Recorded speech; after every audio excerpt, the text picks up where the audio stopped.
Hi there, I'm Katy Rose, and welcome to the Rooted Reinvention, a podcast exploring the real-world journey of reinventing who we are without burning out or burning our whole life down. I teach people how to make lasting change by melding my Masters of Neuroscience and my Cognitive Therapy qualification with common self-help tools, spiritual concepts, and my personal experience. Because being yourself doesn't need to feel so damn hard. To get more information on podcast episodes, please visit rootedreinvention.com/podcast. I've been in the self-help space for about 2 decades, and the most common theme that I'm still seeing is that people have what looks like a good life, and I say good life in air quotations. They'll have a steady job, somewhere to live, good friends, family, but they're not feeling good. They're not feeling like they are in the right place. They don't feel that they're meeting their potential. They don't feel good enough for what they wanted their life to be. They set the same goals without feeling they're improving themselves, and they find themselves consistently going through the motions. And the first thing I always say to them is, this is not your fault, because we are not taught how to define what we want, how to set the objectives of the game that we are playing in life. We are not taught to question this. From a young age, we are taught that the world exists in a certain way, and we learn about things that are meant to give us joy. We learn about the shoulds. We're bombarded with advertising that this will make us happy, and we end up spending a lot of time and energy and money on seeking out answers from others. So whether that is buying the things we see the celebrities talking about in the media, whether this is buying courses or books, trying to study, trying to look for that knowledge of what's missing and what they're doing wrong. The first step to, winning the game is understanding what the end objective is.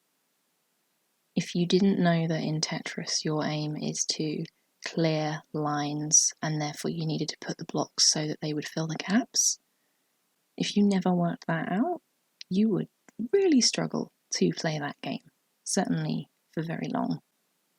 If you were playing a role-playing game where you were given quests and you were on a journey through a story, if you didn't pick up the quest that said, oh, you need to go to this person because they might have the answer, we've heard it on the grapevine, or, oh, this person asked for help, go speak to them and find out what it is they need help with. If you never got that piece of information about this is the quest you are on now, this is what your main objective is, you'd be wandering around the map, lost forever.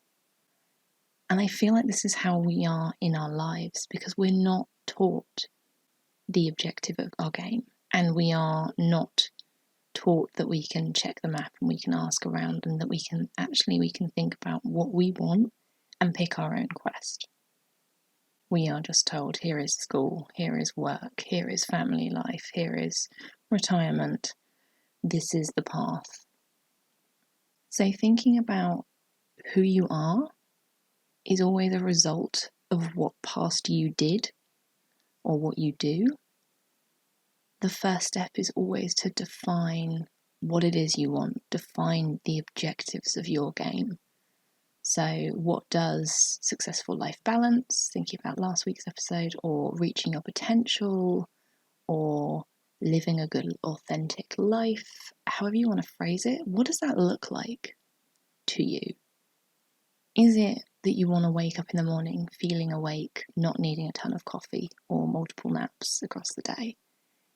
Is it that you have a gentle transition between each task in your day without having to rush from project 1 to project 2? Is it that you know that you have ebbs and flows in your day and you want to rearrange things to fit in with it? For example, I know that I am most alert and creative and almost organised in my head first thing in the morning.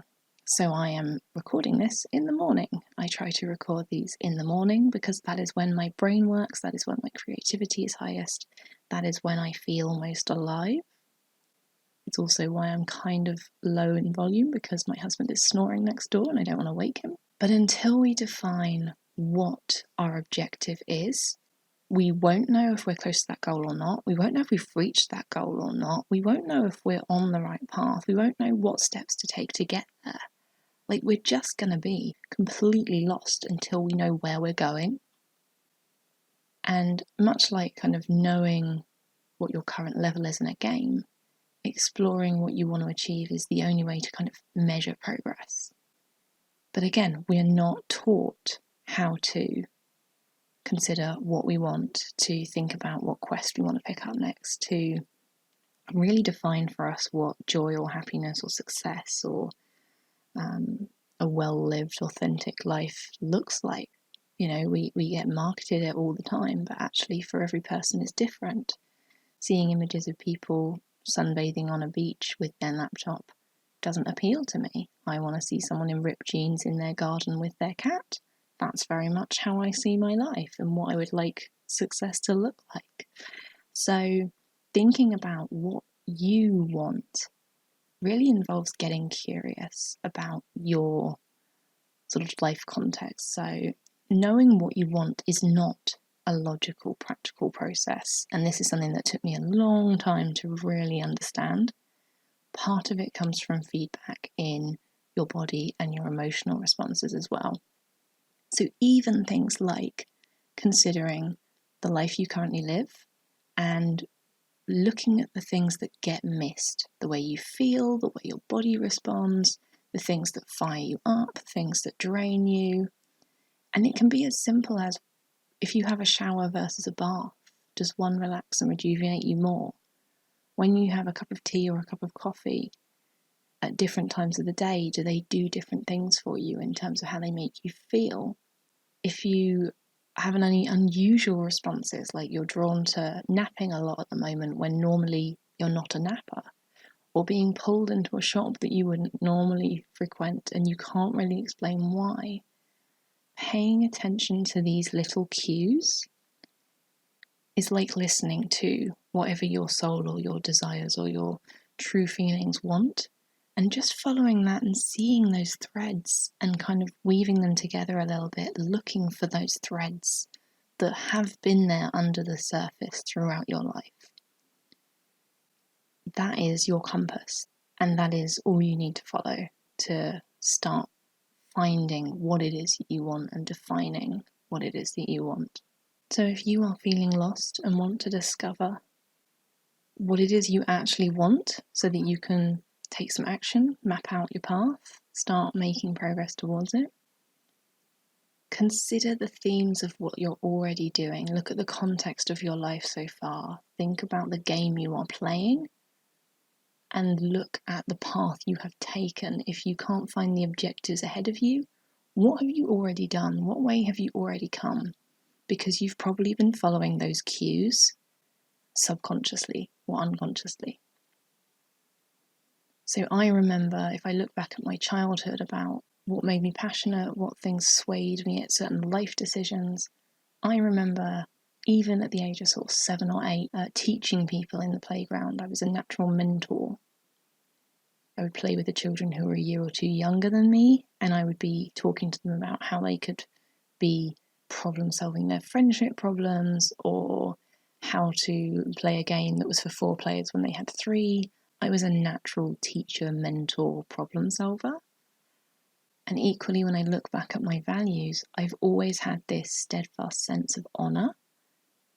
No one else in my friends or family seemed to view the importance of honour and integrity and truth and not breaking promises like I did.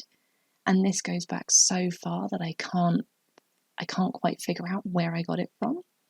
But if I look at my favourite films, my favourite books, they have honourable, strong female characters in a leadership or coaching role. And if I stretch my reflections to like the jobs I've held in the last 20 years, my day jobs have all been in mentorship, in support, in running group programs, teaching life skills. So looking through the life that I have already lived, I can see the threads running through. I can see the quest I have been on, even when I didn't know what it was.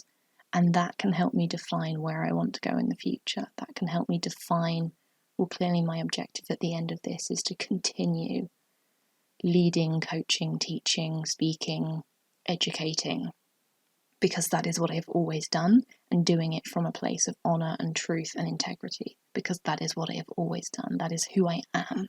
And I think this is almost the missing piece in self-development, in personal reinvention, whatever you want to call it.